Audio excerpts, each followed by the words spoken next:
നമസ്കാരം, എൻ്റെ മലയാളം യൂട്യൂബ് ചാനലിലേക്ക് സ്വാഗതം. ഇന്ന് ഇടശ്ശേരി ഗോവിന്ദൻ നായരുടെ ഒരു കവിത നോക്കാം.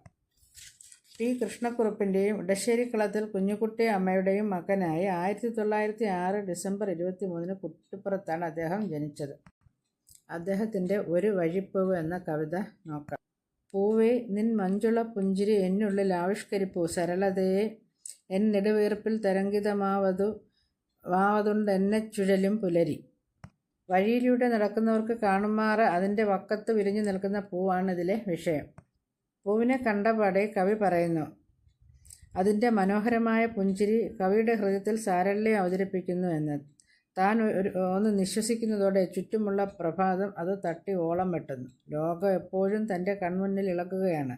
ഇപ്പോൾ തോന്നുന്നു അത് വെറും ഇളക്കമല്ല, വിശേഷപ്പെട്ട ഏതോ നൃത്തം നടത്തലാണ് എന്ന്. ആനന്ദസാരമീ ലാവണ്യത്തള്ളലിൽ ഞാൻ ആത്മവിസ്മൃതി നേടി നിൽക്കെ മന്ദം പതിയുന്നു താനേയൻ ചുണ്ടുകൾ നിൻ ഇതൾ കുമ്പിൽ മിനുമിനുസം. പൂവിൻ്റെ ഇതളുകൾ മെല്ലെ വിടരുകയാണ്. അപ്പം കവി പറയുന്നത്, അങ്ങനെ വിടരുന്ന ഇതളുകളിലൂടെ തൻ്റെ മിഴി പൂവിൻ്റെ ഹൃദയത്തിലോളം ചൂഴ്ന്നു ചെല്ലുന്നു എന്ന്. ആനന്ദത്തിൻ്റെ കാമ്പ് എന്ന് പറയത്തക്കതായ സൗന്ദര്യം മുളമെട്ടുകയാണ്. താൻ അതിൽ സ്വയം മറന്നത്രയും നിൽപ്പു. പൂവിൻ്റെ തികഞ്ഞ സുഗന്ധം കവിയുടെ ഉള്ളിൽ ഒരു ലഹരി അനുഭവപ്പെടുത്തുകയാണ്. അതോടെ നാഡികളിൽ പെട്ടെന്ന് ഉണർവ് പ്രവഹിക്കുന്നു. ആകെ തുടുക്കുന്ന പുലരിക്കൊത്ത് ചന്തം വഴിയുന്ന ചന്ദ്രകല അപ്പോൾ അപ്രത്യക്ഷമാവുന്നു. വിളിക്കുമ്പോൾ ചന്ദ്രൻ അസ്തമിക്കുമല്ലോ. ആടിക്കുഴയുന്ന അഴകെ എന്നാണ് ഇപ്പോൾ പൂവിനെ കവി സംബോധന ചെയ്യുന്നത്.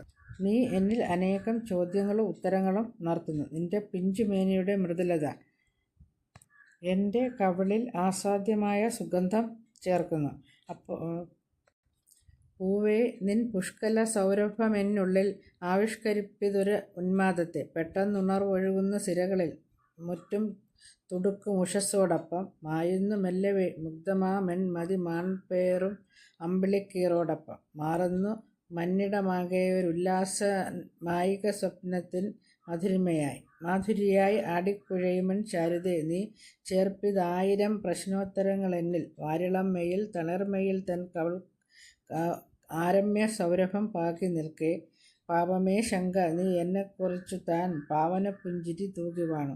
ഓർക്കുന്നതെങ്ങനെ പിന്നെ ഞാൻ നീ വഴിവക്കിൽ വിടർന്നതാണെങ്കിൽ കൂടി. വഴിയിൽ വിടർന്നു നിൽക്കുന്ന പൂവാണെങ്കിൽ കൂടി അത് കാണുന്ന ആളുകളുടെ മനസ്സിന് കുളിർമയും സുഗന്ധവും പകർത്തുന്നു എന്നാണ് കവി പറയുന്നത്. ഇടശ്ശേരിയുടെ കവിതകൾ അങ്ങനെ പെട്ടെന്ന് വായിച്ച് മനസ്സിലാക്കിയെടുക്കാൻ പറ്റുന്ന അല്ല. 1974 ഒക്ടോബർ 16 അദ്ദേഹം നിര്യാതനായി. ഈ വീഡിയോ നിങ്ങൾക്ക് ഇഷ്ടപ്പെട്ടെങ്കിൽ ലൈക്ക് ചെയ്യുക, ഷെയർ ചെയ്യുക, സബ്സ്ക്രൈബ് ചെയ്യുക. നന്ദി.